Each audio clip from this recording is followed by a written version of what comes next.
Well, BT, we're doing another review. Like I said, what I was getting ready to say was I feel like this is going to be a lot different than the other ones because like this story, the ending has been played out after this movie in other movies, right? Such as Avengers. We'll have to explain that you know to what me. I mean? So, okay. No, I don't know what you mean. Explain that. Okay, so Thanos, his whole mission was to eradicate half the population because of overpopulation. Right. In the universe, right? It's a similar situation in this one, because Ozymandias, or whatever his name Ozymandias. Right. Ozymandias, famous. Is eliminating people. Egyptian god, I think. Right. Or ruler. Figure of Egyptian lore. I'll call him Ozzy. But he's eliminating people in order for the world to unite and create the greater good. A false peace. Right. The needs of the many outweigh the needs of the few. Right. And so we see that in a few movies. Right. And so that concept is very similar to Thanos' whole reason behind deleting half the population of the universe. Right. It's very interesting. But it's a little different in this movie. Yeah. Because it's a practical joke. Right. It's all a joke. It's all a joke. Yeah. Which is the kind of theme of the movie. Right. By the way, line that's repeated over and over. And by the way, we're talking about The Watchmen. 2005. Right. 2005? Right. Let's Isn't that crazy? Yes, 2009. The movie is The Watchmen, based on the famous graphic novel by Alan Moore, right? Yep. Is that the guy's name? Yep. Yeah, by Alan Moore. Man. And so I love this movie. I think it's great. I'm not sure how it was received. I think it's sort of a satire, of the basic DC heroes. Yep. And all the characters in the Watchmen are kind of either derivatives or amalgamations of people like Batman, Superman, Joker, right, and so on and so forth. So it's making both it's kind of making its commentary on both real life and comic book world. Yeah.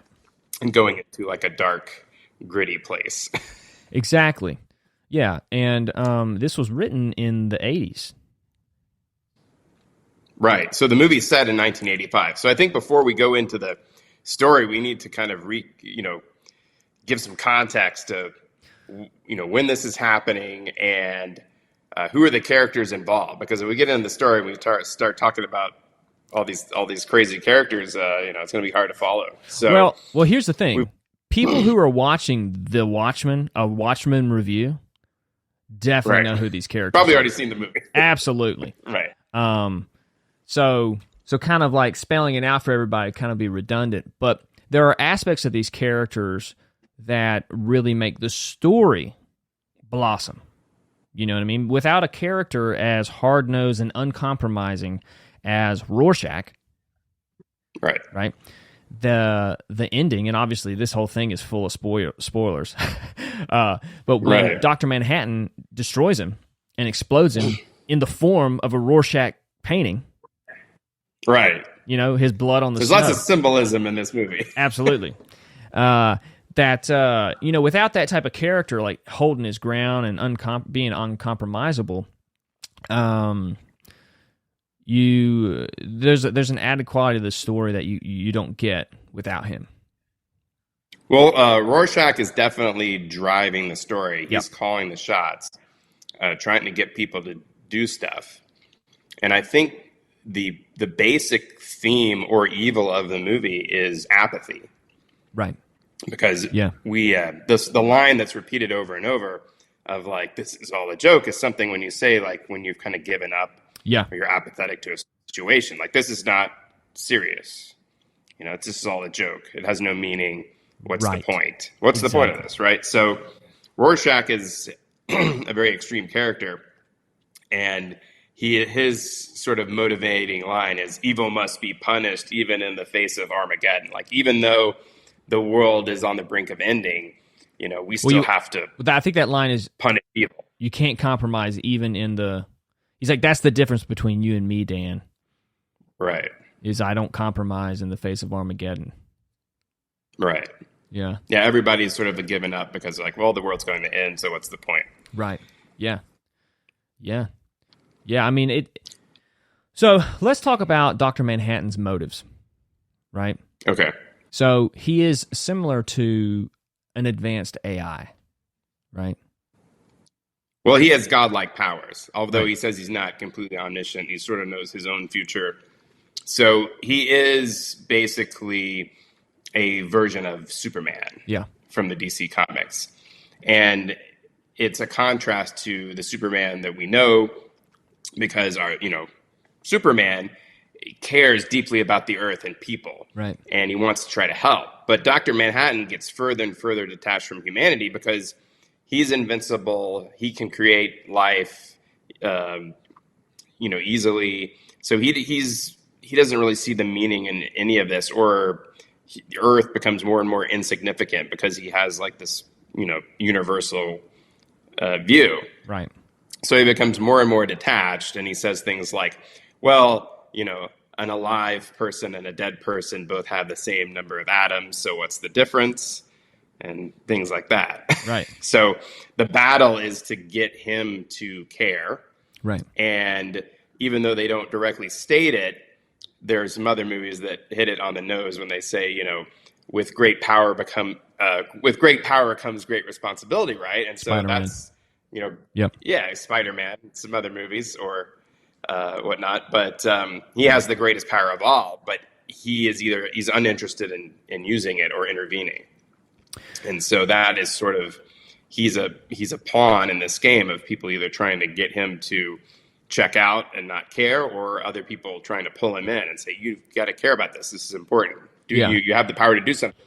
Right. Do something. And there's a few scenes and there's a flashback scene in Vietnam where the comedian, shoots this woman that he's impregnated, and, Manhattan says, no, don't do that. But he doesn't really do anything. He has the power to stop it. And the comedian says, well, you could have turned the bullets into mercury and the gun into ice and whatever. You could have stopped this, but you didn't. So you're losing touch, man. You're out, Yeah. Yeah. I mean, even that was a great scene because him in all of his pessimism, sees the man with the most power to change things and prevent things. And even he has lost his compassion or connection to humanity. And he's like, we're fucked. Like if you've detached so much that you couldn't stop this, we're fucked. Yeah. So should we just dive into the story and then? Well, I mean, I think we'll kind of explain the story as we go, but like I really want to talk about the Dr. Manhattan realization on Mars. You know what I mean? Okay. Like his realization on Mars was, his thesis, I guess, is, there is no meaning, right? Out here, I don't have the constraints that I would have on Earth because of all the people there. I can't stop people from being, or I can't stop human nature. Kind of an idea. I can't stop people from being people. Yeah. Yeah. And then when she came to realize through that psychedelic journey he put her on, right? She goes into her past and realizes something from her childhood. Crystal shit, man. Yeah. And realizes that the comedian was her father. Right. And so that makes Dr. Manhattan think, what a sequence of events, what synchronicity or serendipity to create a beautiful person like you out of such a horrible situation, such as the comedian and your mother, and it is you that I am on Mars with, talking about whether we should save humanity. It's almost like you are the miracle that is allowing me to see that miracles exist. Exactly. It's like, what are the chances of these events actually occurring as they did? Right. Like, there's so many random elements, and so that makes it special, right, in some way, because like it couldn't be. It could, if you played out existence, billions and billions of times, these events wouldn't play out this way. Right. So that's what sort of gives it meaning and a special thing, because there's no other. I don't know if they get into alternate dimensions, but this is the one thing that's going on here, and there's no other way it's going. Yeah. Like the uniqueness of this reality, and that's what makes it special. And he's like, I can create worlds and destroy worlds, but what does that mean? That's just like under his control. So and what that kind of randomness that makes these things special. What is real, that which we can't replace. So. His realization it wasn't really convincing to me. It does come on like a sudden, and it's like, he's a smart guy. He should have figured this out before. Yeah, because he's talking about the millions of sperm that are fighting for the egg to become a child, to form a fetus. Like, he sees all this. That's one of the things like that confuses me when you get into science. Like, sometimes people that are that have a vast knowledge of how unique organic life is, and even inorganic life, like everything that has to sync up to make this, for it to be what it is, and then also hold a belief that none of it matters, right? Well, I think it has to do with his sort of perspective of time and space, and that he has a perspective of time being infinite, and space being infinite, and so the size of Earth is very small, and the time that people are alive are very small. So that makes it insignificant to him, right? To him, and that's always the problem, right? With these people in movies that are wanting to kill the population for the greater good, or people are kind of like the conversation at the end where they're like, people are just bad, and you gotta you can't control them. I can control everything except human nature, kind of a thing. But it's the human nature of Dr. Manhattan and then of Ozzy that makes them see how valuable humanity is, people are, for them to even take these actions, and try as hard as they can to create peace, even if it's fake. Like, you can't deny meaning when you see the meaning so much that you're willing to do horrible things to continue the meaning. Right. It's like they're paying like the ultimate price to continue on. Right. And, there is that moral gray area that this movie exists in. It's like, is what Ozymandias did the right thing? Yeah. And it's a total do the ends justify the means framework. Yeah. And so obviously he thinks the ends do justify the means, and he goes ahead and does it because no one else can or is willing to make that hard choice. Right. Yeah. I think people, like, we all struggle with like this or that, and it's do you believe that good ideas will prevail no matter what, independent of yourself, or do you believe that they will not, and you have to step in for good ideas to prevail? I feel like there's a mix of truth to both. Like, you can't just sit around and hope good things happen, right? You have to enact good ideas. But I think that's all you can do. You know what I mean? But thinking in a way that, like, people will never catch on to good things and treat each other better. And then I'm just going to judge and relate with everyone based on that idea. That's a rough belief system. You know what I mean? Yeah, I mean every character in the movie has a different belief system, and right? That's what makes the movie great, and we see those interactions and the motivations and people kind of hashing it out. Yeah, of like what's the right thing to do in this situation, and the temptation is to like give up, right, and do nothing, and that's the like I said, the ultimate evil in this movie is apathy. Yeah. Yeah, it really is. It's like Dr. Manhattan could be called Dr. Apathy. Right. And the difference between Dr. Manhattan and Ozymandias is an interesting thing to consider, Dr. Manhattan was just willing to leave. Right? Right.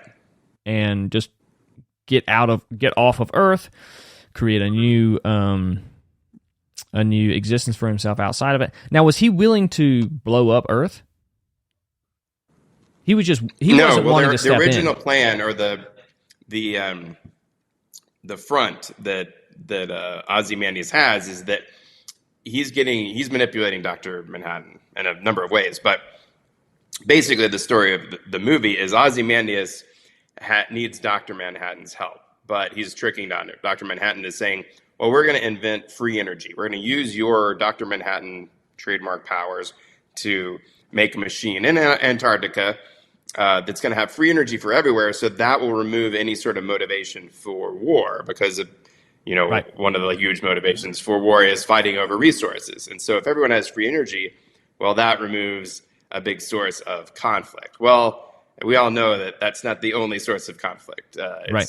Fear of others, outsiders, us versus them, and so forth. But it's a very altruistic and pure motive, and it's like, oh, this is a very peaceful way of going about this, like free energy for everyone. It sounds great. But Ozymandias' real motive is to use this Dr. Manhattan's power to blow up a bunch of cities on the world and make it look like Dr. Manhattan did it, because he knows Dr. Manhattan wouldn't do that for a number of reasons. Right, and then also he's going to play a giant to unite everyone against a common enemy. Right. Well, it's both a common enemy and a common threat. So he's turning Dr. Manhattan into this Old Testament God, like a God that's going to punish humanity if they don't straighten up. Yeah. Right. And because again, Dr. Manhattan's like a very hands-off, like uninterested, godlike character. And so he wants people to view Dr. Manhattan as this vengeful, punishing, godlike entity that's going to, has no problem killing everyone. So you guys better straighten up, or I'm going to kill it. It's kind of fun. It is a funny joke, because it's like, you guys are going to, blow up the world. Well, we're going to beat you to it unless you straighten it out, or something like it. Right. Yeah, that's true. It is has this sort of sense of irony to it. But it's like, we're going to blow up half the world so the other half, or straightens up. And it's like that fear of like punishment. Yeah. And so people react to that. So people don't feel like they can do anything about this impending nuclear Armageddon that's going to destroy the world, but they feel like that under this threat of Dr. Manhattan destroying the world, that they can shape up, which is kind of, it's an interesting dichotomy, right? Yeah. It's like one Armageddon causes complete apathy, but the threat of another Armageddon brings everyone together. Yeah. And it's very strange that like humanity as a whole would react completely differently to two very similar scenarios, right? Yeah. Yeah. But it feels real. Like it's, we feel like that's how it would play out, and if that really happened, like, because we did go through the Cold War, and it was seeming like, well, there's nothing we can do about this, so we might just go on and live our lives and just hope it doesn't happen, right? Yeah. Yeah, no, I mean, I was thinking about it when Dr. Manhattan was confronting Ozzy, and it seemed like exactly what you were saying, like, creating this God to be scared of, to act good. Right. And how even in this situation, I've always heard the threat of aliens, right? So the threat of aliens is like some people's hope that everybody on Earth will unite, right? Right. So you hear that. Well, it depends. Like some alien movies, they are coming to destroy us. Some they're coming to save us. Right. But if it's an alien threat, yeah. If it's a threat, right, then we will all have like 4th of July or what Independence Day. Yeah. We'll that all, movie is the best example of that. Like we unite as in a world, and exactly, and we'll have that common enemy, and we'll be able to come together like never before, like we always should have been. Well, I mean, and that works on different levels. Like, everybody comes together to defeat an external threat. Yeah. And I forget what the quote is, but, someone said there's nothing that unites a nation like, an external threat. Yeah. And if an external threat doesn't exist, we'll invent one. Yeah. Yeah. And so, that's basically what Ozymandias is doing. He's inventing an external threat. Yeah. So we've seen this throughout history of people inventing, internal or external threats to unite people. So let me ask you a question. Goal. Let me ask you a question, Professor BT. Okay. Professor in filmography. Okay. Why can't people accept that actually happens in real life too? I think some do. I mean, I've seen. I mean, yes, of course some do, but then they're labeled conspiracy theorists or whatever. But like, human nature is expressed in great stories, and that's why it resonates so much, because you're like, oh, that's believable. The motivations to create a situation like this ring true, and but some people can't get their head around. It's almost like they wouldn't know what to do if something like this were true. Well, I think there's a few factors. One, you have to face it. Not everyone is smart. We have various degrees of intelligence and we have various degrees of awareness. But in a lot of the case may be, for the most part, that most of the people are struggling with survival or putting food on the table or some other very individualistic goal or need, and so don't have the time to think about the grand scope of things or the big picture. They're very focused on themselves and their needs of their personal needs or the needs of their family unit. Yeah. Yeah. And so to kind of think about, governments and nations and worlds and large groups of people, our brains actually have a hard time comprehending, groups of people over a certain amount, like over 20 people. Yeah. We can't really fathom how many, interpersonal relationships and motivations there, much less 100 or 1,000 or, we have, 7 billion people on the planet right now. Yeah. That's inconceivable. Like if everybody, uses 2 straws instead of 1, that's a shitload of straws. Sure. Every day, Yeah. I mean, things like that. So yeah, it's really hard for us to comprehend those big picture ideas and concepts. Right. Yeah.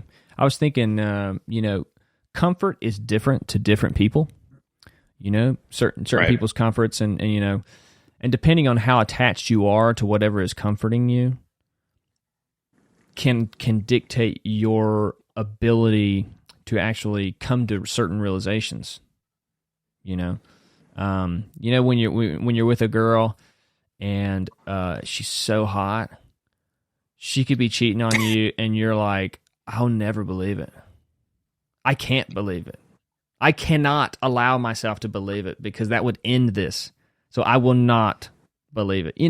That's obviously hyperbolic, but we have things in our life like that. And sometimes we don't even know. Like I was talking to my buddy the other day about his relationship, and I was like, man, you sound like me with every relationship I had in my 20s before I met Courtney. I was like, you come up with all kinds of excuses for the actions of this person. You're like, oh no, she loves me. She'll, I haven't talked to her all day. She won't return my phone calls, but she's just busy. She's busy. She puts her phone down in a cupboard in another apartment complex that's not hers. So she just coming up with crazy shit that, why she won't respond to your phone calls or texts. But it's something that you can't let go of, right, in this situation. So it's hard for you to accept that this girl is not actually into it anymore, Yeah, I'm trying to tie this into the movie somehow. Right. There is a, we see and it's okay if we don't. It's okay if we don't tie it into the movie. It's just, when you think about it, because like people like Rorschach could see it. Rorschach was able to follow the clues, right, throughout the whole movie. He was like, "There's a conspiracy going on, to kill us masked heroes," and then the owl didn't believe him. I think. Right, you're paranoid. Yeah, exactly. Right, but Rorschach's like, "No, I see it. I see it. Something's going on here. You don't throw the comedian out of a window. He put up a fight like the comedian strong. Like I can't put this. I can't bury this." The so-called catalyst that puts everything in motion is the comedian getting killed, and it is sort of a murder mystery. Although it's easy to forget that that's what is kind of driving the story, because there's all this fantastical elements, and the movie is really interesting to me. What drew me into it was that there's all this kind of history of superheroes existing in the world, and there's after we see the comedian die, we see this really great opening credits montage that has all these historical events laid out in front of us, but they are altered by the presence of these superheroes. And there's one you might have missed that we see the original Night Owl killing a thug, and Martha and Bruce Wayne are in the background. And so he is like saved Batman's parents. And that's why Batman doesn't exist in this world. Nice. We also see the comedian Shoot Jfk.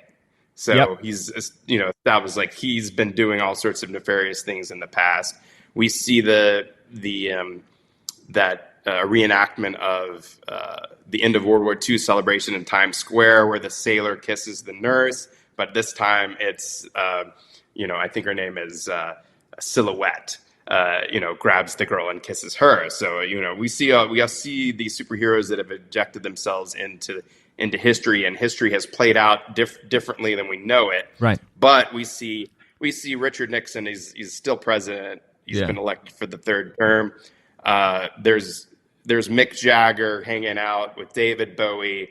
There's Truman Capote hanging out with Andy Warhol, with this, these superheroes also in the scene. So they've become pop culture elements as well. So it's like this whole opening montage really sets the scene of like you'd have to know a little bit about history to kind of appreciate this, but it really like weaves these superheroes into like real events and real people. Yeah. And the movie opens with the comedian watching the McLaughlin Group, which is a really popular conservative talk show at the time. And of course, he's been doing all sorts of dirty things for Nixon and things like that. Yeah. So that's one of the reasons I love this movie, because it like is playing around with historical events. Yeah. And kind of changing them up. Absolutely. And so that gives it a more grounded feeling, because you're like, well, other superhero movies, even though they happen on Earth, they seem to ignore like historical events and other figures. Like they, happen in a world where, Mick Jagger didn't exist, and Richard Nixon wasn't a president. It's just like generic president, and there's no history to it. And so this is a really cool movie, because it does have like, actual historical figures and events that are kind of weaved into the story to give it kind of this more realistic feeling to me. Yeah, and well, that's a hard thing to do. Like it's a very hard. It's a great opening sequence. Yeah, and it has all those little Easter eggs and things. Yeah, when you think about Zack Snyder, the guy who directed this, you think of his movies, and I feel like this one was the last one that was like that I feel like I enjoyed like all the way through. And I could be wrong. What's that? So tell me about your experience watching the movie for the first time. You said you saw it several years ago, and then did you watch it recently? Yeah, so I watched it when it came out in 2009, and then I watched it last night and this morning. And I didn't understand the philosophical ideas that were battling out within the characters and their motivations, to the extent that at which I do now. And so I saw a lot of I saw them try to attempt to play those out. You know what I mean? And I really enjoy that. That's what I really like about movies, where you have characters that represent an idea, and you force that character in a pressure cooker, and you try to expose that idea for all the good things and all the bad things. And they did it. He did it well. Obviously it's a lot different than the original comic book, the graphic novel. But I really liked how he did it. The Dr. Manhattan. Yeah, I think it was a great adaptation. Yeah, the Ozzy stuff. I didn't see the. Yeah, I've not read the original graphic novel, but I have watched the 2019 Watchmen series that was on HBO, and that I think is a little closer to the comic book. At least they have the giant psychic squid as the false enemy, rather than just Dr. Manhattan blowing stuff up, right? But I'm not sure how closely they follow that. I haven't read the original source, so I don't know how close it is to the original. But it seems like it's a very good adaptation because it really works as a story. The characters are very strong. There's lots of different perspectives, and it does deal with these kind of gray, moral choices. Yeah. I just don't damned think, if you do, damned if you don't, kind of. I understand why they made certain characters do certain things, but like some things I didn't really agree with, and we can go into that. But one thing I wanted to bring out was the Rorschach character. I love everything about this character, and how he's written, his motivations. He is, and I'm just gonna flesh him out. Rorschach. Very, very has very strong convictions on his moral compass. Like what is good. He's a very black and white moral guy. And very black and white. His mask is black and white. But he is able to look past everything that the comedian has done wrong, and not let his murder or his death just be swept under the rug.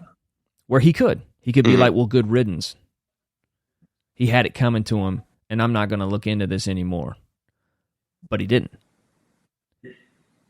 Right. So that is powerful, man. And I think I didn't realize how important that character was, and how his motivations and relationship with the comedian really affected how this story could even get off the ground. You know what I mean? Because you find out that the comedian is an attempted rapist. And then obviously he loves he's killing. An actual rapist. Did he rape her? Yeah, I mean that's how he's his father. Like he's Silk Spectre's father. Well, so he must have. So in the movie, it shows the one superhero come in and stop him before he does it. Yeah, I think that was probably cut or just. And then later on, condensed for time, so it wasn't so uncomfortable. And when Dr. Manhattan gets Laurie to go into that memory of hers. Right. It's like she realizes that her mom slept with the comedian even after the attempted rape. That's also a possibility that you'd have to, And I don't know if really that's how the graphic novel was. Yeah. you know, or they just I think you changed could it for take the it movie. either way, but Maybe she was you know, lying to convince him that I don't know. But that's what the never dad told said. him. But that's what the dad said She in never that told- flashback. Right. He said, but after what he did to you, you want to go back to him? Right. Yeah. So maybe that's a lie that she's telling him. We don't know. I believe there's a scene, and there's a different cuts of this movie actually, but there is a scene where Laurie's mother observes a comedian trying to seduce his daughter, and he doesn't know, and she like slaps him in the face or something, and says, "Don't mess with her," and he doesn't know why. So I don't think he ever knows that that's his daughter. Like, she keeps it a secret. She married that other guy to cover up the pregnancy. Like that. Yeah. So, but like I said, end of the movie, it doesn't say that he rapes her. Right. There's no scene where he actually rapes her. Well, it's heavily implied. He does like beat the shit out of her, and he's pulling down her pants. I feel like a couple humps would give me the okay, he raped her. But he just takes his buckle off. Yeah, and then the Hooded Justice comes in and beats the shit out of him. Yeah. So yeah, there's not enough time to do the deed, but it could have just been cut to make it less graphic, because it is an uncomfortable scene to watch, and it should be. Yeah, I just don't know if it's in the graphic novel that he actually raped her or not. Yeah. So, but anyways, he attempts to rape her, but then she sleeps with him later. But who knows? But also, Rorschach knows he's a murderer. He is a cold-blooded murderer. Yeah, he shot JFK, fucker. Yeah, yeah, fucker. And he works for the military. He understands all this, and yet he is not letting that blind him to what possibly could have gone down. Well, that's the other interesting point about Rorschach, is that he didn't intervene or do anything about the attempted rape when the comedian raped the is it Sally Jupiter, the mother? Yeah.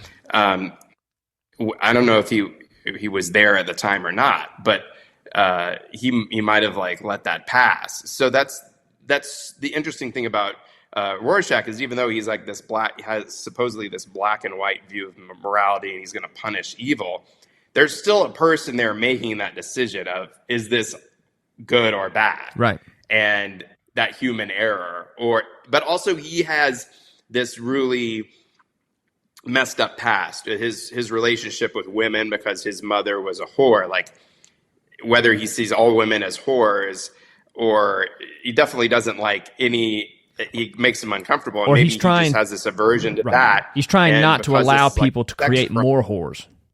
Right. But he definitely like punishes the men that are abusing it's like he punishes the men that are abusing the women, but he also has disdain for women who are, loose morally as well. Yeah. So yeah, he has a lot of issues, and that's, why he's called Rorschach, and it's like psychology, man. He's a head case. Is he crazy? Is he this, is he the sane, or is he the only sane one in this? Well, see, that's what it came off to me as. He was the only sane one enough to see that there was something going on, because everybody else was willing to just write it off as the comedian had it coming.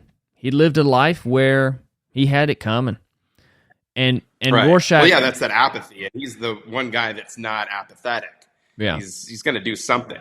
Right. Brutally murdering people, like, he has no problem with that morally, right? Yeah. Because they deserve it. Right. So you get into that dichotomy. Yeah. And then the owl is kind of like in the middle. Well, I think the night owl represents sort of the everyman, and that's the kind of character that normal people most identify with. Right. And I was trying to figure out, like, obviously the night owl is a play on Batman. He's this rich guy with gadgets that flies around in the night. Yeah. But I think basically both Rorschach and the night owl are Batman. But Rorschach is Batman without the rich parents. Yeah. If Batman grew up with it in the slums with a prostitute mother, that's how he would be incarnated. And the night owl is Dan. Whatever his name is, Dan is basically Batman whose parents weren't murdered. Right. His dad's like a rich corporate executive. So Yeah. he doesn't have that angst and vengeance that, Batman has. Yeah, that's right? a good point, because he's just a rich kid that like fights crime for fun mostly. Right. Yeah. It's a hard, very thing. Idealistic character. It's a very hard thing to create to create the correct motivations for Batman for Bruce Wayne to be Batman, because your parents got shot when you were a kid, but you're a billionaire. Right. Get over it. You got plenty of money. What are you worried about? Yeah, you're not. Why do you want to fight people, dude? But the Rorschach character not having the money, but the moral proclivity, that makes more sense. Because Dan, the Night Owl, does come off as a guy that he could do without the fighting stuff. He doesn't really want to do it. Doesn't have those motivations. It was fun, and he was like, and he gets back together Rorschach, and he says like, "Man, that was great. I enjoyed working with you again. What like in the good old days?" And he says, "What happened?" And Rorschach's like, "You quit." Right. Yeah. And of course, the interesting is like this movie came out in 2009, so both the Batman Begins and Dark Knight have come out at that point, and Rorschach is basically doing a what Christian Bale was doing with Batman's voice to an 11. Yeah. And being like as much as possible. So I think that was probably that choice was somewhat related to like Christian Bale's Batman voice. It could have been, man, but it didn't take me out of the movie. I was never thinking it's an amazing performance. He's doing a Batman. But that guy is so good, man. And that was the first thing I'd seen him in. And then I saw him in The Nightmare Before, or Friday the 13th. He did Freddy. Doesn't he do more directing than acting? Or I don't know, man. But when I saw it this time, I was like, dang, he nailed it. And to have him of a smaller stature, you know what I mean? Like, he's not a physically imposing person. Well, that's also the interesting thing about the universe that this movie takes place in. So Dr. Manhattan is the only one that has powers. Well, Ozymandias is the smartest human, and he also has sort of the ability of Flash. Like, he's super quick. Yeah. So he's like the Flash, and he's also like Lex Luthor, right? He's this rich guy, super smart. Yeah. But everyone else, like the comedian and the Night Owl and Rorschach, they have some enhanced abilities. Like, they are super strong, super have a lot of agility, and can take some damage. And we see comedian like punch through a marble fireplace and stuff like that. So in this world, these superheroes they're not just normal people. Yeah. They do have something that makes them a little stronger and quicker than just normal people. But as far as like super abilities, it's probably only Ozymandias and of course Dr. Manhattan that have like superpowers of any kind. Yeah. And in the graphic novel, nobody has superpowers, right? Except Manhattan. I mean, I think they say superpowers. So, but people seem to be a little enhanced strength wise. So I don't know how exactly you want to explain. It's never really explained. Yeah. Now, I was watching a comparison of the movie and the graphic novel, and they said no one had powers except Manhattan. Yeah. So who knows if you consider like super intelligence, which Ozymandias definitely has a power. He's also like he's dodging bullets and catching bullets. Like I consider that a superpower for sure. So I don't know if that's in the comic book, or a miracle. Yeah. But yeah, so one of the other things I really liked about the movie was it was like Zack Snyder was really able to use Zack Snyder stuff in this movie and then not come off as Zack Snyder-ish. You know what I mean? Right. Well, this movie must have been super complicated to make. Like all the different effects. There's so many things in every shot and scene. All these little details going on. It's an amazing kind of accomplishment that like all this stuff is fit into one movie. Yeah. And I think, the legacy of this movie, there wasn't, which superhero movie doesn't have a sequel? Like, how is there not a sequel to this movie? Yeah. It probably was maybe too early for its time, but it's definitely a movie that changed the genre. It really did.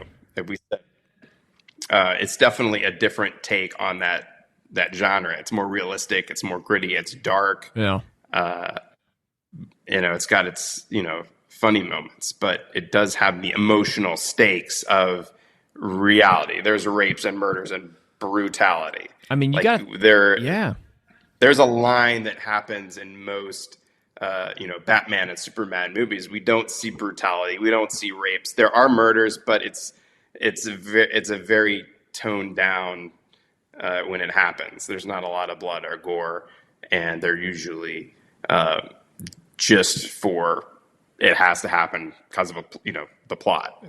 There's not like gratuitous crime and murders. It has to really serve the story, and this is crimes and murders just to set the tone of the world.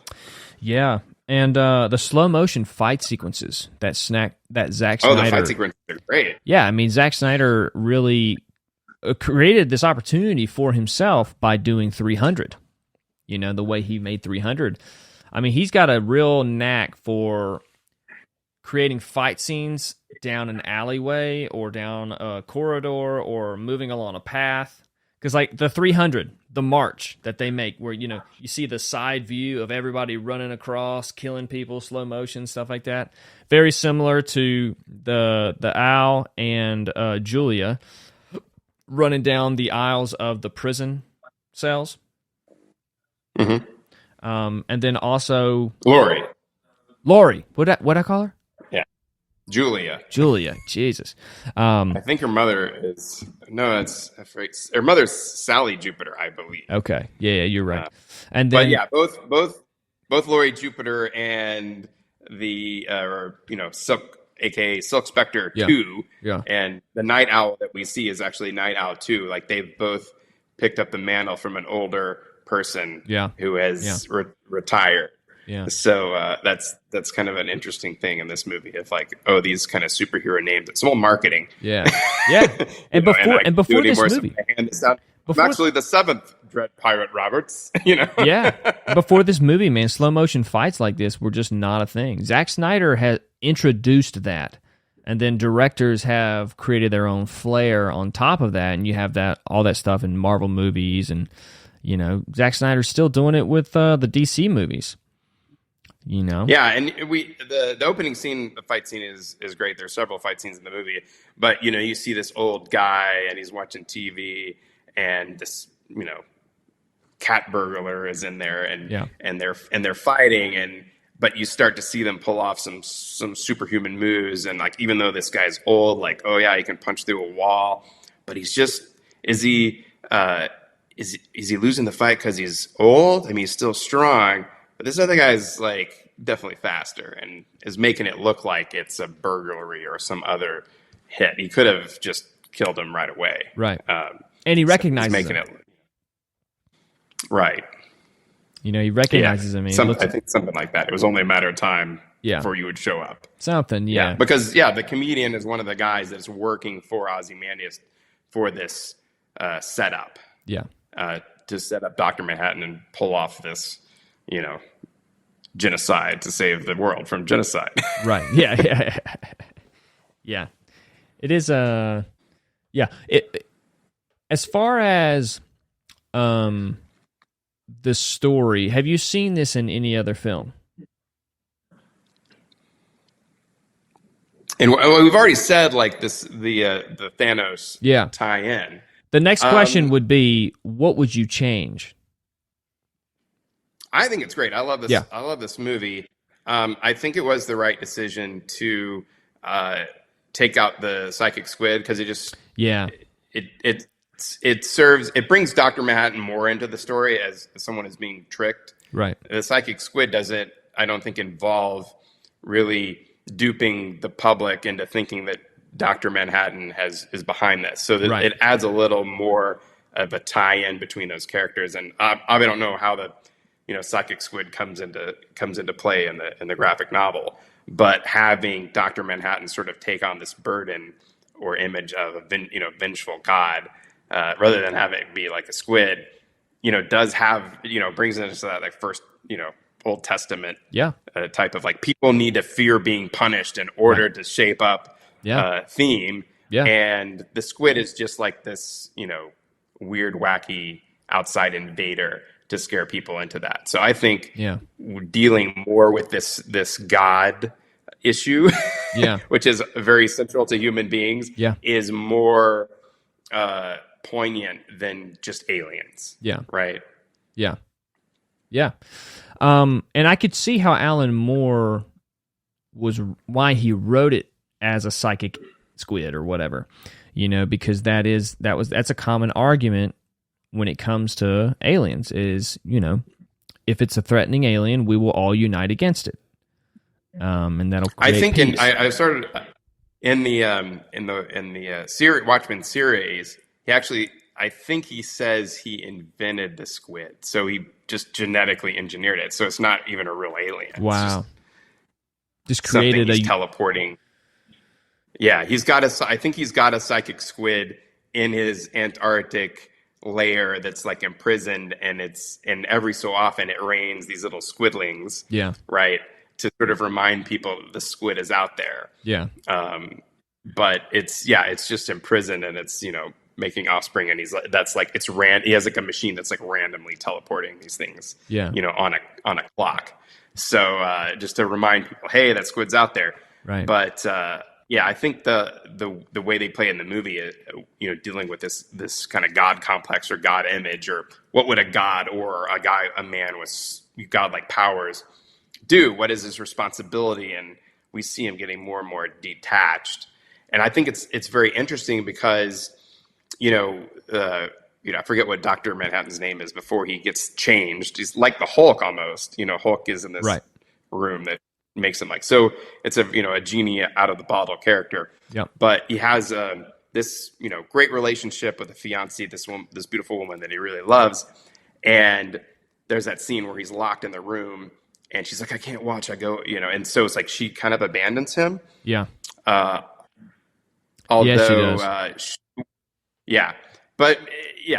but she doesn't want to watch the man she loves dies, but he's really scared, but his friend stays and watches. I mean, we see him, this is kind of a montage flashback of his origin story. Right. They do stay together. She does stick with him, even though he has this condition. So that is, somewhat redeemable. Mm-hmm.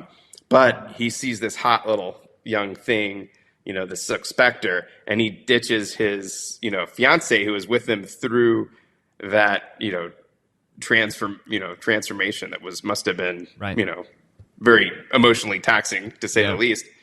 So it sort of says like, Dr. Manhattan, not like a stand-up guy in that regard. He's going to, ditch this woman that was with him from the beginning just because this, young gal who's, very much younger than him, he's, sexually enticed by her, which is kind of strange considering like his powers, like that wouldn't seem, and his attachment would seem to be exactly like, not interested. Right. And she's really the only thing that his last connection to humanity. And so when she decides to leave him, that's sort of one of the last straws for his character, and checks out. Right. But of course, Ozymandias has secretly been using this other guy, Moloch, and the comedian to give all of these people cancer to make Dr. Manhattan think that he's giving people cancer and that he's bad for everyone that he has come into contact with. So furthering his detachment. And that's kind of the practical joke that's being played on him. So again, it's all a joke. Yeah.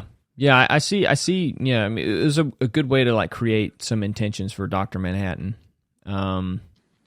Yeah, I mean, I was thinking, as I'm watching it, I'm like, wouldn't it be cool if obviously there's all this doomsday talking about artificial intelligence, and we don't know. we don't know if when creating an artificial intelligence at the max level that we can is going to be self-destructive or not. But it would be a good story to see someone who sets off on an adventure with like the greatest artificial intelligence box of all time, or this thing that kind of like morphs into things and like kind of almost like a mentor of humanity. Well, that is, the movie that I think really delves into that the best is I, Robot, because they give the robots sort of, the rules of robotics in that movie. And essentially there's an AI running all the robots. But, they say basically like, the rule one is like a robot cannot, kill a human being or allow a human being to be killed through inaction. Right. So it's like the robot can't be apathetic. It can't go murder people, but if it sees someone being murdered, it has to go stop him.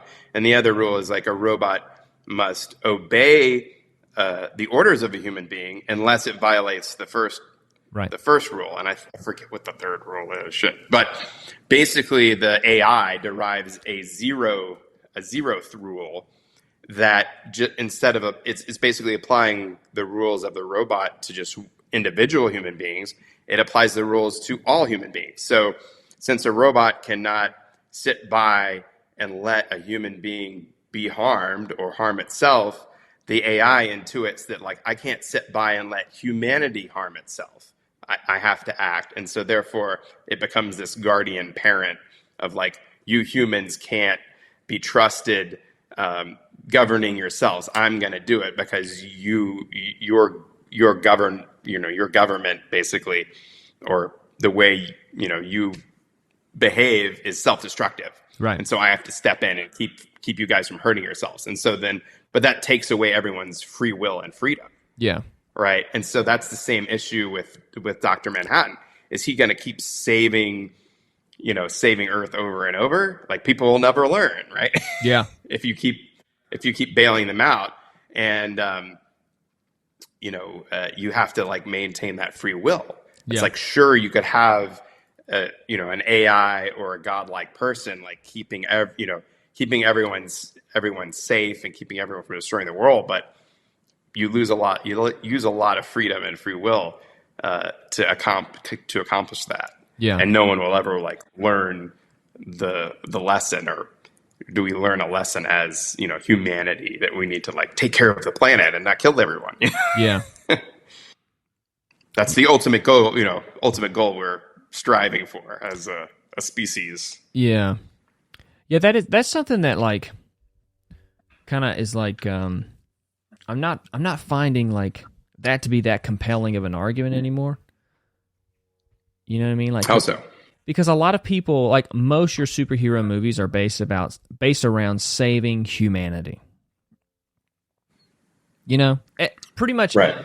It ends up getting, past saving your family and your loved one to like, now the world is at stake, Right, we got to up the stakes. Yeah, exactly. In any story, in any sequel. Yeah. And that's a common, I guess, problem or issue with most storytelling, or especially when you try to if you want to tell an epic tale, the stakes have to be higher than a regular tale. And what's a higher stake than saving the world? Yeah. There's no higher stake that's or greater good deed than saving humanity, right? Yeah. I mean, that's our entire existence.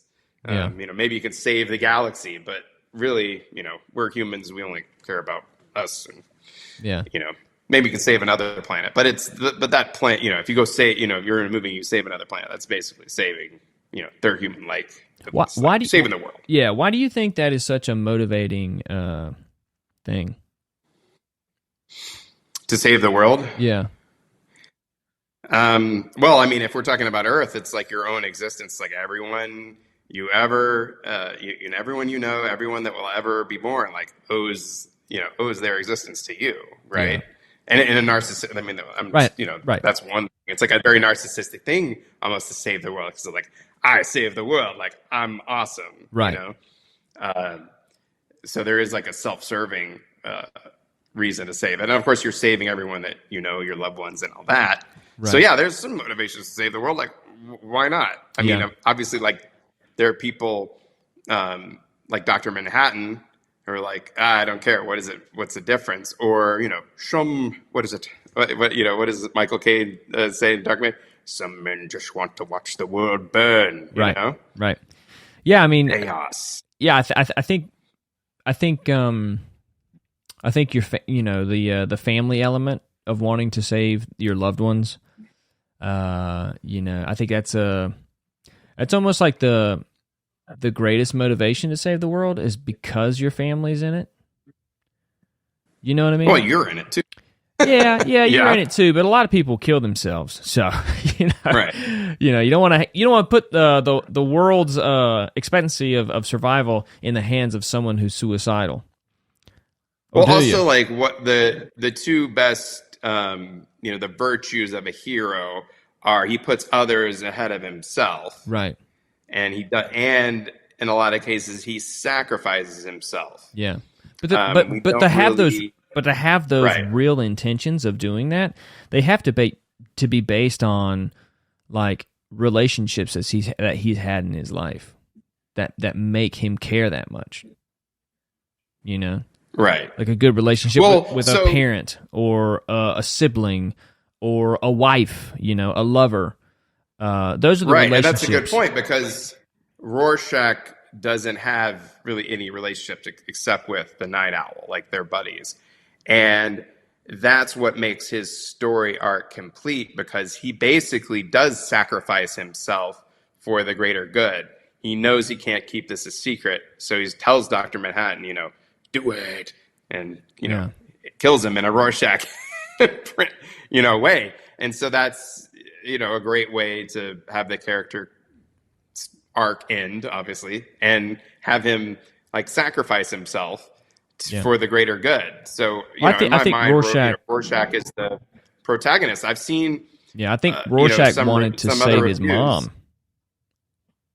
Yeah, but he doesn't. But I think he kid hates his mom in a way. But as a boy, even if your parent is abusive to you, there is this desire to see them stop and be better than who they are. And I think you could also see, like, in this particular situation, because his mom is basically forced into sex work because a lot of right. women, could be, this is the only way that they could survive. That it's not something they, choose to do, or they don't come out the womb thinking, "Hey, I can't wait to be a prostitute." Right. This is exactly. Yeah. So he hates men because mainly those are the guys that are sort of forcing this issue, and it's lack of people's compassion, really, because if everyone was more compassionate, she wouldn't have to become a prostitute to support herself and her son. Right. We find somebody to take care of her or something. Or society to take care. At least do welfare. What do you want to call it? So that she doesn't have to resort to that to survive, basically. Right. So he hates. Yeah, that's why he hates the world and everyone, because they sort of allowed that to happen and are taking advantage of her situation, right? Yeah. And I think that's why he never quit, because when coming from where he's from, he sees the worst, and the worst of humanity. Yeah, he can't let it go, and people like the Night Owl, he can. Well, I think that's a good point. It's like the Rorschach doesn't want to save the world. Like, he thinks the world's doomed. He just wants to punish evil. And he also has a duty to the truth. Right. And that's why he keeps his journal, and he drops his journal off at the newspaper. So even though, he does sacrifice himself to keep this horrible secret, like, the secret does come out eventually, or will, presumably. Right. So that kind of like, that really does complete the story, because the Night Owl and Laurie aren't going to say anything. Right? Because they realize that they're going to die. Right? right? Because Most likely, yeah. Dr. Manhattan's like, well, Rorschach, I know you're going to tell, so I'm going to kill you right now. Right. So they realize, okay, don't say anything. Okay, we'll allow I think this. they tell Rorschach, like, if you let the secret out, then all these people would have died for nothing. And I think that's why Night Owl and Laurie decide to go along with the plan. We can't stop it. It's something that's already happened, and we got to make the best of it. If we tell everyone, if people find out this is what happened, then all these people would have died for nothing, and we're in even a worse state than we were before. Right. So, but it's Rorschach, that pragmatism. Right, but Rorschach is such he's so committed to the truth and what is good that he realizes that I'm potentially going to die in this pursuit, and I'm not going to be able to convince these people because they're just unwilling to commit to what I've committed to. Right. And so I'm creating this journal so that someone can find it after my death. Like when you get to that level of commitment and you realize even the people in your own group don't see what you see, you're like, I gotta start covering my six here. I gotta start figuring out how to make sure all this that I'm doing does not go in vain. This actually it ties into my point of like human beings not being able to fathom like large groups of people. So Adrian Voight kills a lot of people, but they're faceless and nameless people. Yeah. So it's very easy to tune out. And he does say like, I have forced myself to experience like every death. But did he really? No. Having Rorschach making Dr. Manhattan, kill him is a way to put a face on this event. Yeah. Like you're not going to be able to, because you're not going to be able to sit back in the comfort of your Iceland or your Antarctic base and kill millions of people, from afar that you'll never look in the eyes. You're going to have to kill me, look me in the face, and pay that price. So he's making them pay a higher price to keep the secret than they otherwise would have. Right. Because it's closer to them. They have to kill their good friend, and one of them needs to die to make this right? Because it's like it's easy to sacrifice other people to your goal, but he's saying it basically, whether through design or not, he's like sacrificing himself. So it's like a superhero has sacrificed himself on this altar and paid the ultimate price, like willingly. Yeah, because he's like, I'm the only one sticking to what we first signed up for. Right. And you're all going to remember it. So much so, and obviously this is not his intention, maybe it's his intention or not, but you get the visual. When he explodes, right, his blood in whatever formulation it is, when Dr. Manhattan and the Night Owl look at that, that's what they see. They see Rorschach in that blood, right? Right. They see everything that he stood for in that image of the blood on the snow. And just like when he was going through the Rorschach test in the interrogation scene, he was like, what do you see? The guy was like, what do you see? And he goes, butterfly. But he would go to a flashback of some murder or horrific thing, and that's what he saw. He's telling that guy what he wants to hear. Exactly. He's not going to play into this dude's test. I'm not going to take your stupid test. And you see Rorschach explaining and the Zack Snyder showing us how his mind actually works, so that when at the very end, when he does get exploded and we see the blood in the form of a Rorschach test, we're like, oh, that's what he is. Like that's what we see. We see Rorschach's being, what he represents in his sacrifice. Right. Yeah. And I sort of struggle to figure. I mean, obviously, the Rorschach, the symbolism is almost no symbolism, because it's like you see what you want to see in a Rorschach test. Right. Like it is sort of this nebulous image, and then you imprint on it what your subconscious wants to. Right, because meaning is like meaning is unavoidable. Changing. Right. But the meaning is ascribed, you'll put meaning to whoever's it. looking at it is, right, is creating the meaning. Yeah. Yeah, based on their experiences and their viewpoints and, ideologies that they kind of live through. And so basically this is my theory, is that like human beings create meaning, and there's we create it.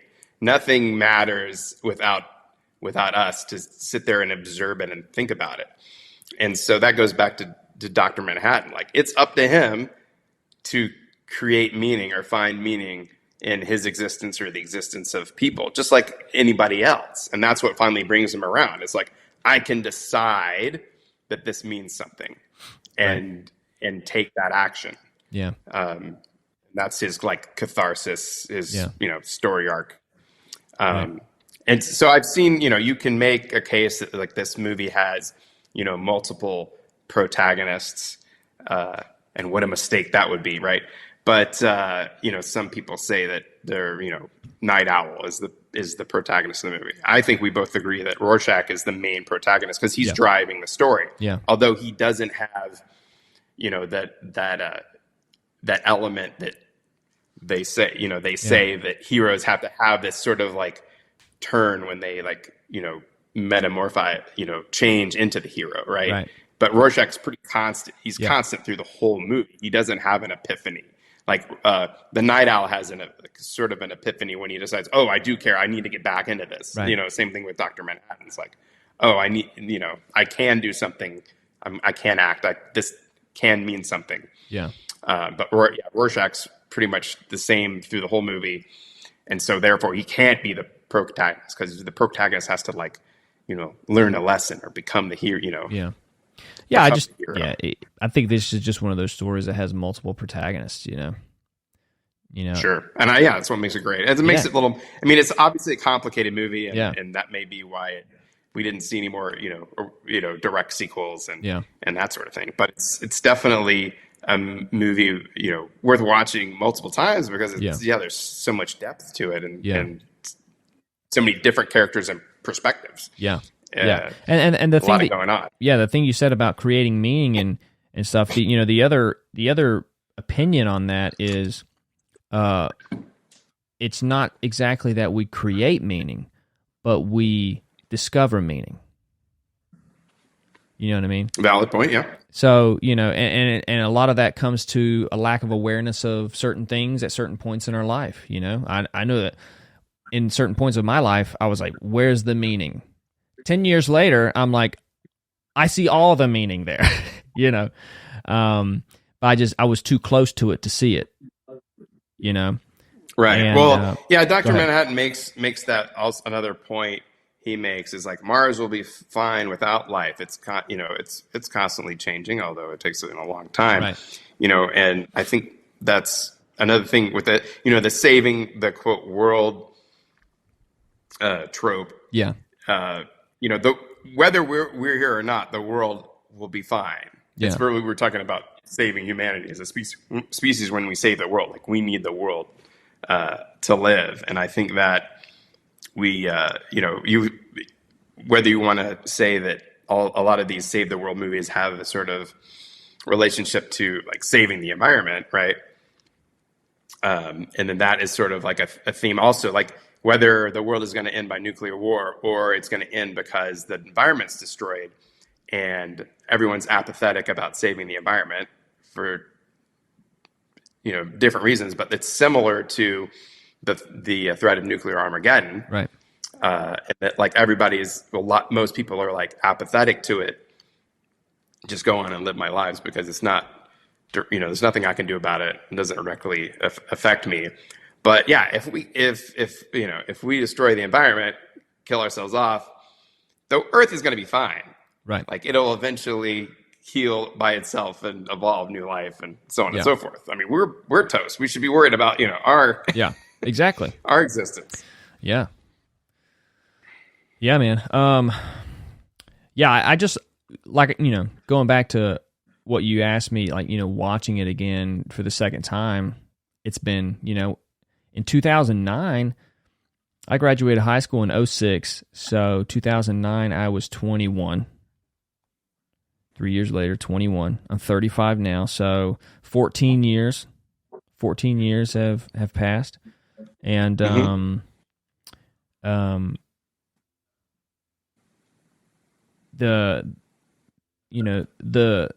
play that he does, that Alan Moore made with like the Rorschach test and the Rorschach character, and I mean this story is just full of meaning where a lot of superhero movies lack. You know what I mean?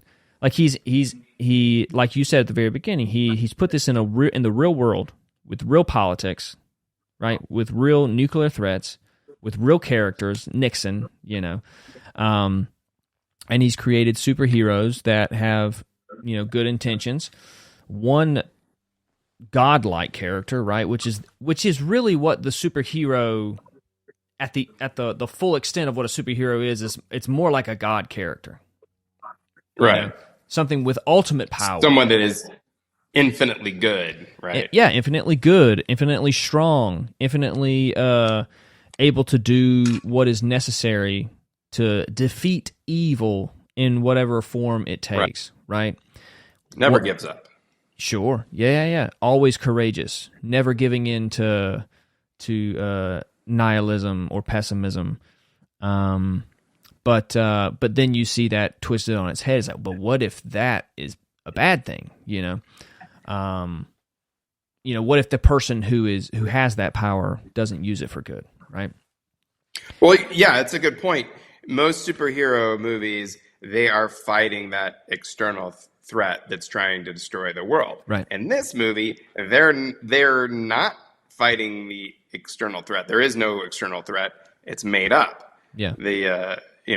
So they're not fighting that. They're actually created the external threat to save humanity. Right. And so they're just struggling with the moral issues of, is that justified or not? Yeah. And it's, in the end, they're like, well, the greater good must be served. The needs of the many outweigh the needs of the few.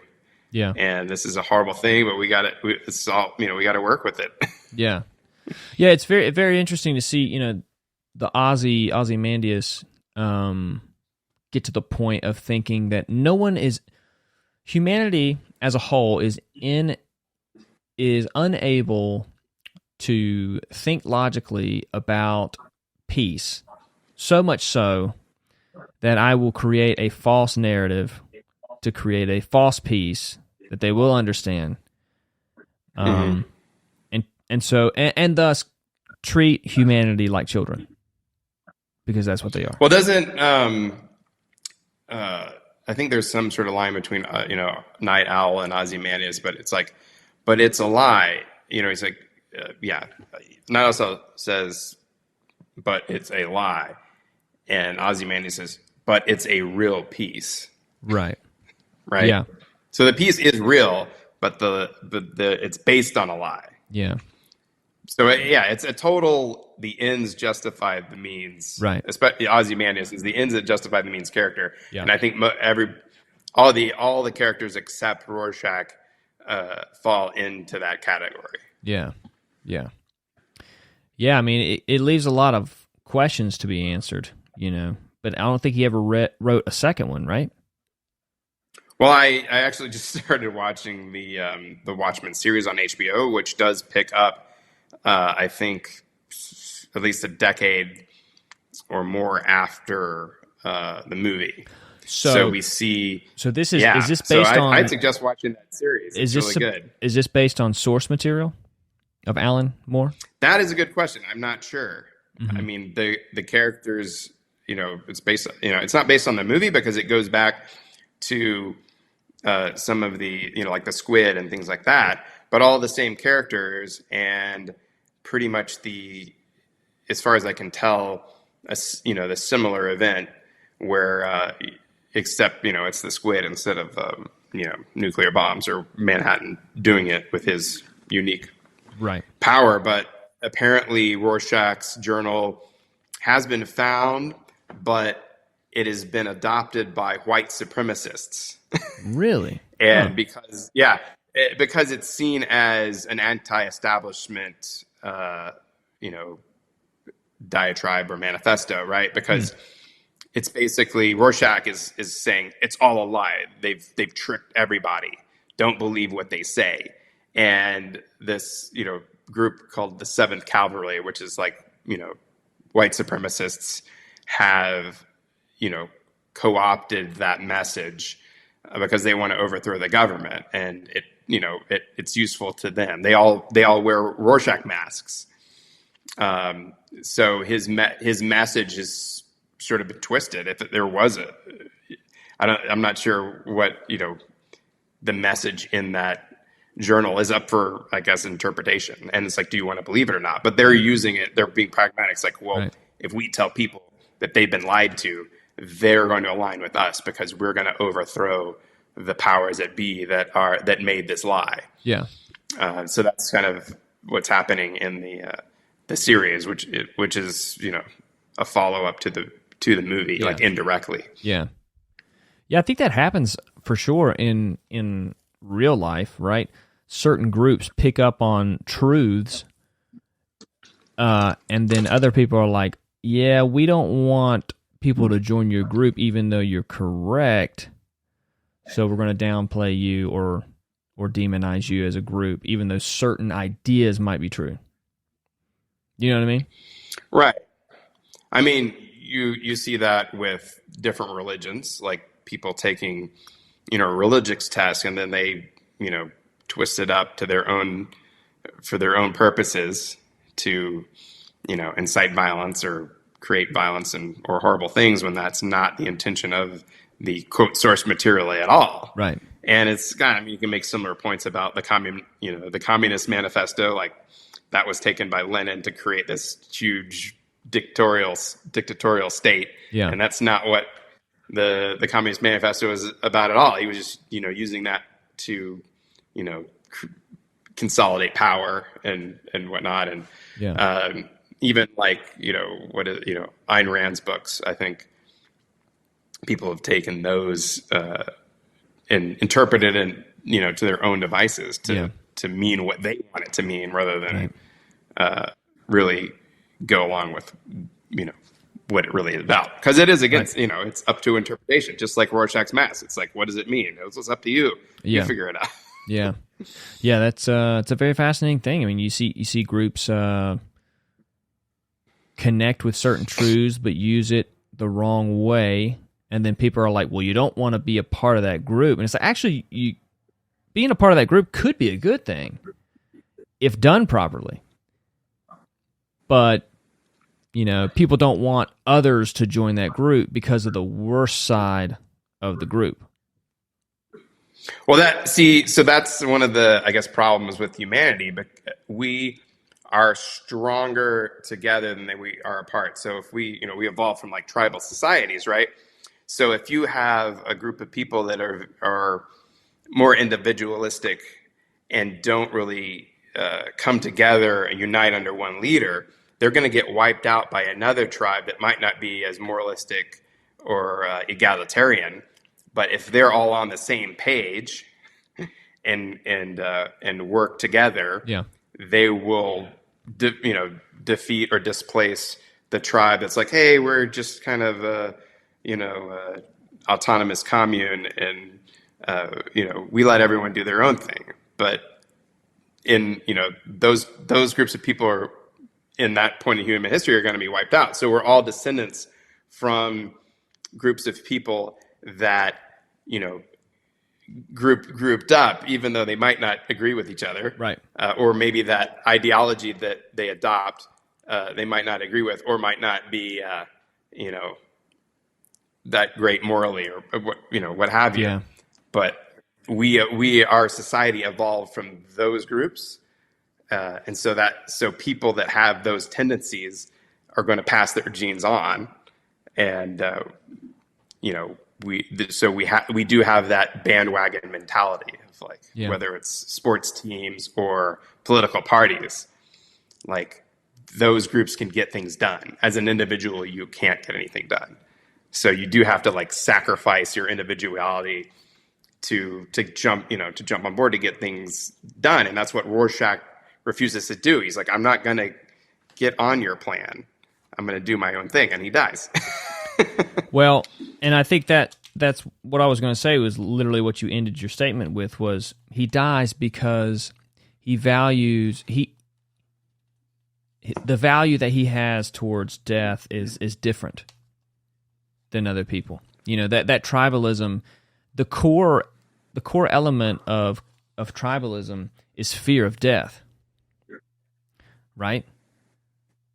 Right. Or fear of outsiders. Well, if you don't team up, these other people, you don't survive. Right.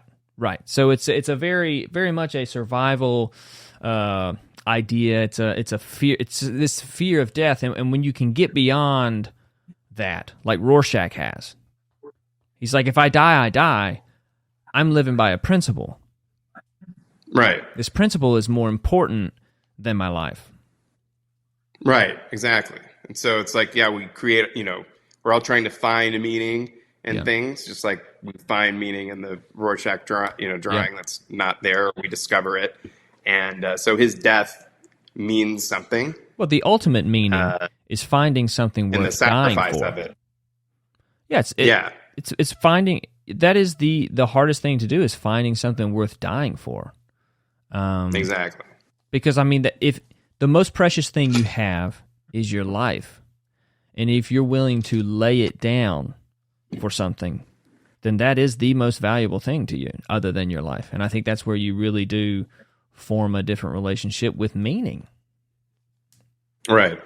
Well, just like we saw in the movie Heat, like both of those guys live by a code and die by a code, and Rorschach lives by a code and he dies by a code. Yeah. That we don't see in the other characters in Watchmen, and a lot of people die for no reason, and that's plays into that apathy of like, oh, everybody's going to die eventually, or all these people died for no reason. Where's the meaning of that? And that just that makes people want to give up, or they feel hopeless or afraid or scared or whatever, because like people are dying for no reason. Like it's meaningless. It's all a joke. Yeah.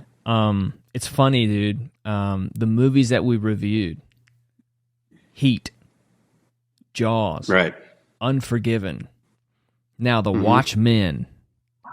It's all men struggling with meaning. Right. Every one of them has a code. And you're seeing all these men play out their code against other men. Mm-hmm. Their idea, their idea of what is meaningful, and then ultimately what they're willing to give up their life for, because their life is the most meaningful thing, right? I want to keep breathing. Like somebody chokes you, you'll want to start breathing. Like I train some kids too, and it's so funny. I was teaching one the other day how to defend a rear naked choke. Mm-hmm. And I was choking him out, and I was waiting for him to tap, and he starts tapping real quick. And that's what happens when your body will fight to keep breathing. It is undeniable, Right. And this self-preservation that we have can what's the right word? It can be all consuming, Right. To where you're living very narcissistic. It grounds you to the present. Right. It grounds you when you can't breathe. For sure. And it really, really focuses you on like the here and now. And it can also be kind of like a virus where it's just consuming you, where you're only thinking about yourself. Exactly. That ties into my point. When you're struggling for survival, you can't think about the big picture. Yeah. Or do anything to solve any bigger issues. Like you've got to solve this existential issue, your personal existential issue, before you can solve the societal existential issues, right? Yeah. And I think we're up in our ivory towers, talking about these societal existential issues, and a lot of people are just like, I'm just trying to put food on the table, or survive. Yeah. And But what happens is when you do let that consume you, and you are the only reason why you continue to exist. Like, my existence is the most meaningful thing. I think a lot of people who live that way for a long time and then have that like kind of come to Jesus moment, and they're literal come to Jesus moments, where they shift their whole perspective on what's important. And they finally, for the first time, they're like, you know what? There's something more important than me. And that's where I'm finding even more meaning in my life than I did on this decades-long, journey of just sustaining my ego. You know what I mean? Mm-hmm. Well, any other issues we want to address with Watchmen? I thought there was some Jeffrey Dean Morgan. Great. Jeffrey Dean Morgan just nailed that role, man. Yeah, for sure. I mean, there's great acting in there. Yeah, and there were a few great like memorable moments when Night Owl and Silk Spectre, having sex in Archie, and they reach the climax, and then one of them inadvertently hits the flamethrower button, and we cut to exterior of ship shooting out giant flame spurt of flame, to symbolize orgasm. Right. I thought that was great. And then there's another shot where Rorschach goes into the men's room to kill the big figure, I think he's called, the mid gang boss, and it's on one of those like swinging hinges. Yeah. So the door, he blows the door open and it keeps flipping back and forth, so we can only see frames of, you can't really see motion, but we can see Rorschach approaching this guy he's going to kill, and the guy increasingly shrinking back in the corner. Yeah. But it is like a comic book, and we're seeing panels, right? We're not seeing motion. Yeah. And so was a great way to do an homage to the graphic novel genre of like creating this visual of like panels, instead of like, this is kind of how you would illustrate that scene if it were a graphic novel, but doing it in a really clever way, and still having like the motion of the door signifying like the edit. Yeah. And then, I mean, there's some other just really, great transitions in this movie. Yeah. And you see amazing transitions from like the newspapers flying off and people stepping in puddles and all the tricks, So many great shots. I mean, based on great panels in the graphic novels, which, 300 was a Frank Miller graphic novel as well. So Zack Snyder really developed a style to represent that the great graphic novel panels that the source material had. Really good at that. Yeah. Of course he did. He worked on the classic superheroes, Batman and Superman, but I think now he's moved over to the Marvel, right? Didn't Marvel poach him, and now he's going to be doing Marvel movies? I don't think so. Maybe he did. Seems like I heard something about that, but yeah, could be just Hollywood politics. I think that's definitely the director of Guardians of the Galaxy. He's doing some DC stuff. Right, Gunn, right? Yeah, Gunn. Maybe that was it. Maybe DC poached him. Right. Yeah. I'm just looking at his movies right now. I'm trying to think if there's anything else we need to add about the movie or scenes we enjoyed. I think it is what kind of differs between this movie and the other movies that we reviewed is we do see more of a relationship between two female characters, Lori and her mother, and that is the C or D story right. of all the different stories that are going on, and they do have that reconciliation at the end of the movie where Lori confronts her mother and say, why didn't you tell me that Comedian was my father, and how can you still love him even after the horrible thing he did, and she says, well, because he gave me you, and you're the most precious thing to me. Right. Even though, like, her mother throughout the movie, you know, had to retire from being a superhero, and so she resents that, she regrets that, and she has this, you know, just lame husband who, you know, punishes her for, or, you know, belittles her for what happened.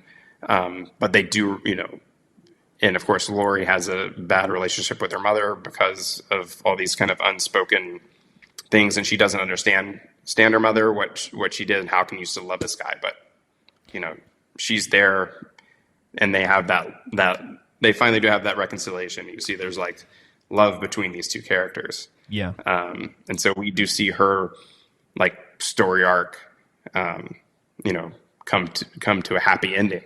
Yeah, and that's one of the themes. If there's any sort of happy ending to this movie, it's that. The other end, you know, the other ending, we see, you know, there's that symmetry that we all look for, the right. comedian pin. This is great.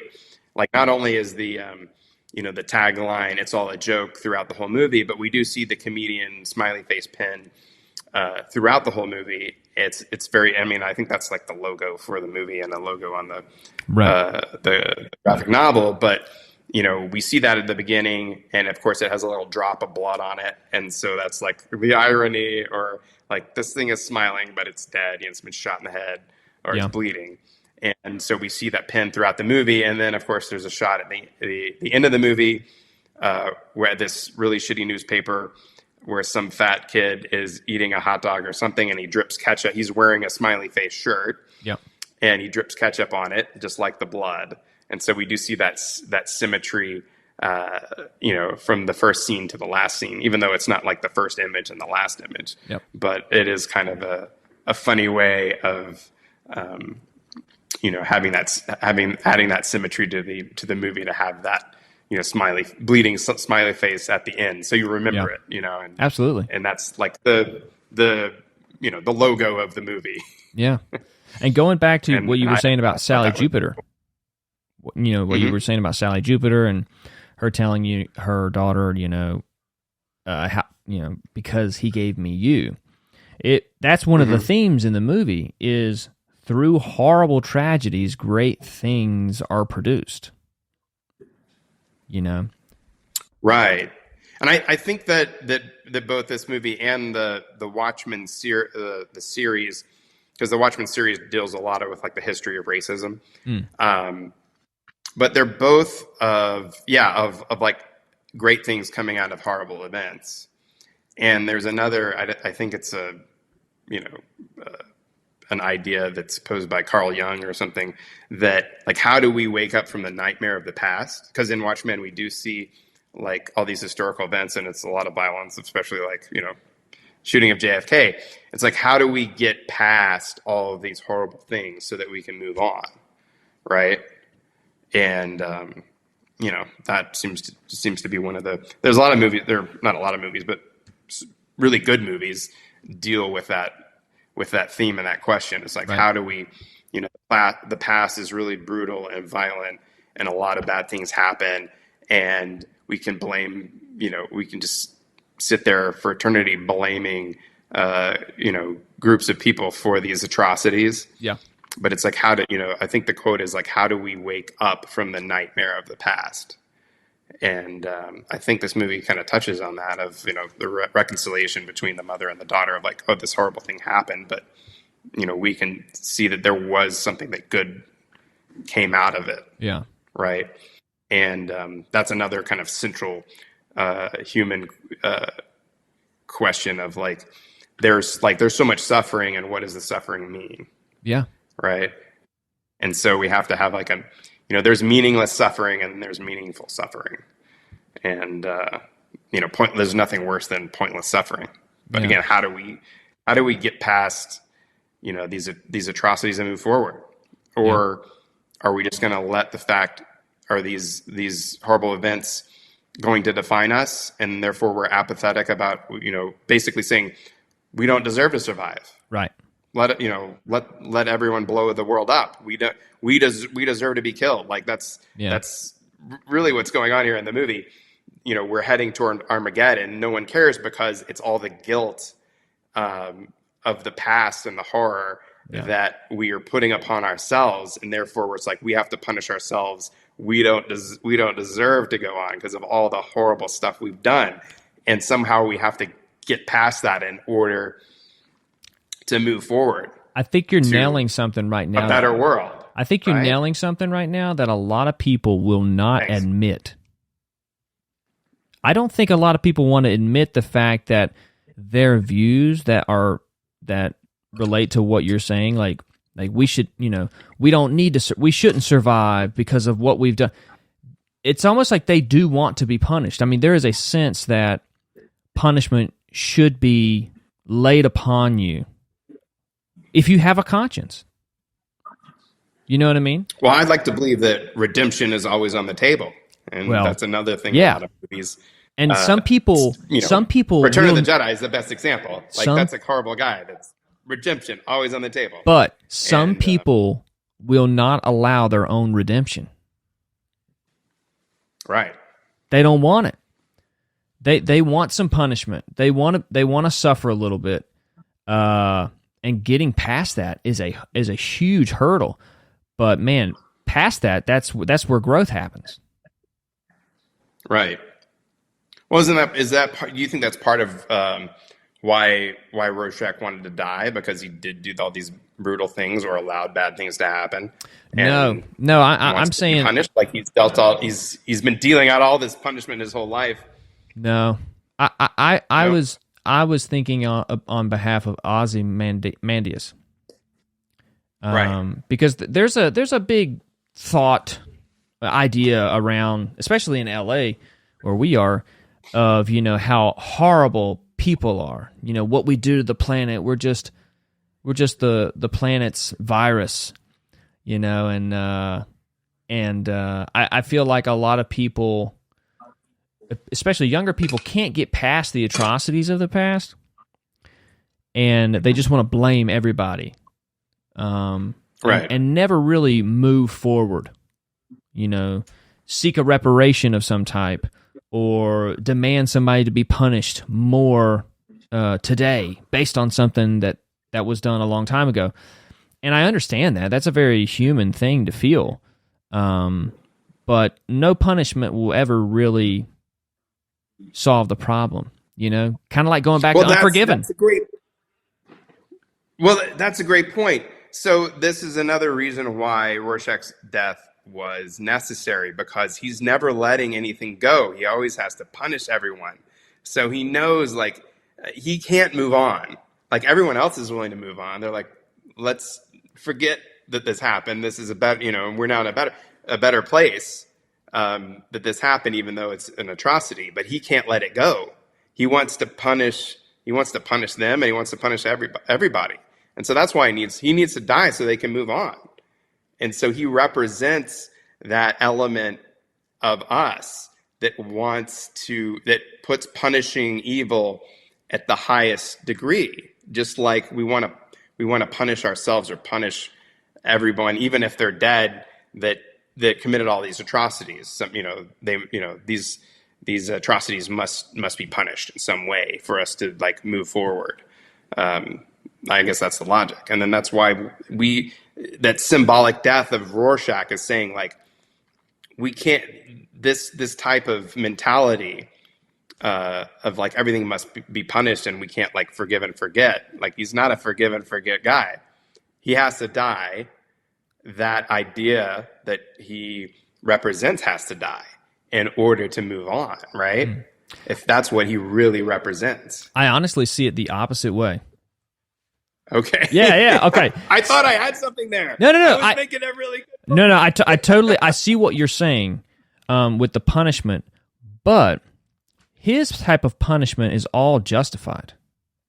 Like, the people that he punishes are all justified. Like, they're really bad people. Yeah. Yeah, it's the worst, and that's why his character is so powerful, because it's never unjustified punishment, right? I was making a point to Ozymandias, who seems like someone who who deems people as less than because he's willing to sacrifice them. Well, he's the world's smartest man, and he has adopted the exactly. Ozymandias is I think it was either Ramses II or Ozymandias that said, look on, or was it like, behold my works, look on and despair. Or King of like Kings, look upon me, or something like that. Yes. Yeah. That whole thing of like, I've done all this great stuff that you will never match. Like, I'm so much better than you. Just like die. Yeah, exactly. And I think a lot of that, I was kind of making a relation with people who are always seeking. It's really in our culture right now where you can't let go of certain atrocities of the past. And I think Jordan Peterson said something that was really interesting about that. And he said something like, that could have been you in any of those situations, right? If you were living in Nazi Germany, you could have easily given up the names of Jewish neighbors. Right. And really getting to the point where you realize, hey, I could have done that, and not demonizing them as like, there's just something inhuman about those people that they did that. Oh, I would never. It's like, right situation, in the wrong wrong situation, but like proper circumstances, it could have been you too. And I think that's the only way that you can like actually start seeking redemption. Yeah. Does that make sense? Like I was gonna make another point, but go ahead. Yeah, you're absolutely right. Like we're in that context, would you have been a slave owner in the past? Right. Who knows? Maybe because everybody's doing it. But it's a good point that there were always people against slavery throughout the history that were fighting against it. Yeah. And there were really a minority of people that were at least directly benefiting from it. Yeah. But it is that case of like they were in the power at the time, and there were a lot of apathetic people or people that thought, well, there couldn't be anything done. Like this is a institution that is so strong that individually we can't oppose it. And we saw that you see that. I guess the quote about like Nazi Germany is like, well, there's always going to this is a very like dark view of humans or pessimistic view of like, well, there's in any society, 30% want to kill the other 30%, and then there's 30% that will just sit by and watch and do nothing. Yeah. And so that's like that apathy. Or whether it's percentages, but it's like there's one group of people that want to kill the other group of people, and most people are just going to sit by and do nothing because they feel powerless. And there's different accounts of individuals that did challenge, the Reich or that situation that was going on, and they were just outnumbered and they were singled out and killed. So it's one man can't make a difference in that situation, or it seems that way. Yeah, I mean, I think one man starts the process of making the difference by digging his heels in and saying, you know what? Just like Rorschach, he's like, I'm walking. You're in my way. Just get it over with. He's willing to sacrifice himself for his beliefs. Yeah, and that's the ultimate expression. And most what people you are not willing to do that. Exactly. The hero is so special. That is what makes the hero so special, because he will die for this idea. And right. And then at the end of the day, it's like you really do judge people based on what they value, and then when you see somebody express that value in this way, I mean that's life altering. When you see somebody do that, like if somebody tried to save you, like ran out in front of a moving vehicle to save your life, you'd be like, what? I mean, especially if it was a stranger. Right. But like, if it's a family member, you're like, if it was your dad and you're a kid and he comes out and tries to keep you from getting ran over by a car or something like that, you're like, wow, he does love me. Like, it's undeniable. Right, that it reaffirms that, or is tangible. Yeah, because he's put his life, unconditional love. He has put his life on the line for yours. Yeah. I mean, the stranger is more impactful. Like he's not supposed to save you. For sure. And then you owe him a debt that can almost never be paid unless you happen to save his life back. And that's the ultimate superhero story, right? Saving strangers from, crime and danger. Yeah. Yeah. Yeah. So I think we pretty much I think we did, man. Pretty much covered it. We exhausted everything. Made some good points. Yeah, this is a great fun, movie. Man. Yeah, it's funny though. Like I'm seeing all the connectivity or the synchronicity between all these movies. Yes, certain themes. Well, hey, all great stories have that in common, right? Yeah, I mean, just full of meaning and like men living out ideas. Like we crave meaning as human beings. We have to have it. Yeah. Yeah. Wonder what it would be. Meaningless existence is the worst thing. Wonder what it would. Apathy. I wonder how hard it would be to make a story without meaning. I don't think it could be done. Would it even be possible? Yeah, I don't think so. Right? Because a story has to have a beginning, middle, and end. Well, even if you wrote and the that's most meaningful. Boring story about right, and I've read those stories. What was it like? The story about the who wrote that? Is famous? Was it Chekhov about like the lady and her little dog or something going to the park? Can't remember. Right? There are stories like that, and I don't know if I've read them or not, but that are just like a lady went to the park with her dog, and it's a very like typical, nothing out of the ordinary happens. But just like the Rorschach plate, it's a meaningless smear of black ink. Right. Like our brain's like, oh, what does this mean? Yeah, this has to mean something. So it's like no matter what the story, we're going to imply there's symbolism, and there's like an association. Like what does a dog mean? As a companion, okay, there's a relationship here, and like it's you got even like a guy, a man. There's a man floating in an empty void. Like, well, he's still there. Like, what is it? That right? He's in the abyss of nothingness. And I did start to read like the Five Rings, and he mentions like the void is one of the five elements of earth, wind.